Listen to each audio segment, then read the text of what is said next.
parents have a challenge in raising children with disability because of the stereotypes and myths in the society. Most of the time, the parents are discouraged, the parents are depressed, and they feel like it's a burden taking care of the children with disability. When I found this child, he was not moving, and his mother told me that I can go, she showed me the place, so I take my time to bring him for therapy, and he was not able to do anything. And when you leave him seated, you just fold him up, or you just leave him. But nowadays you can leave him and fold him on the floor, rolling enough, and he is more active than how he was. With the kid with whom I've seen, he was being taught by the uncle, and the uncle is so supportive and so okay. He's the one who is being with him most of the time, or spending time with him. So most of the time at home, and he's doing well because he's always on the follow-up clinic.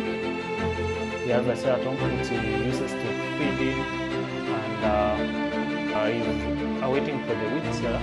I think okay, because we are making it to be in a half-right position, or in the 90 degrees position, so that it can help him to put the kid on a upright position while feeding. I think the wheelchair will do well while feeding. It will help the family and the caregiver while feeding the kid. He should improve on his sitting position, and maybe on feet, maybe you get more strong than how it is usual. If you have a kid there, don't hide the kid like this. Just come on and see, just interact with other guys or people, and maybe you get a help from them. When we meet these clients or parents, we try and talk to the parents or the clients, try and counsel them, encourage them, and try and remove those stereotypes that they have. Some have been told it's witchcraft, some think it's punishment because of sin, some think it's a curse. For most parents here, they come from poor backgrounds, and the literacy level are down, a bit lower. So they've not gotten a chance to know more about disability. So most of them don't understand. So because of the literacy levels, that's why the mindsets, they have such mindsets, and they are clinging to such mindsets.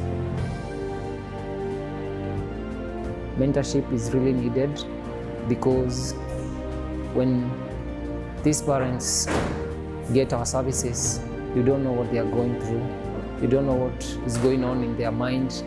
Some even are planning maybe to kill the child, to kill themselves.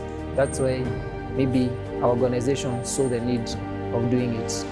Yeah, not just giving the product or the service and letting them go, but reaching out to them spiritually. Our organization does follow up, and it's very important, because when you follow them up, you get to know how they are doing, how they are going on.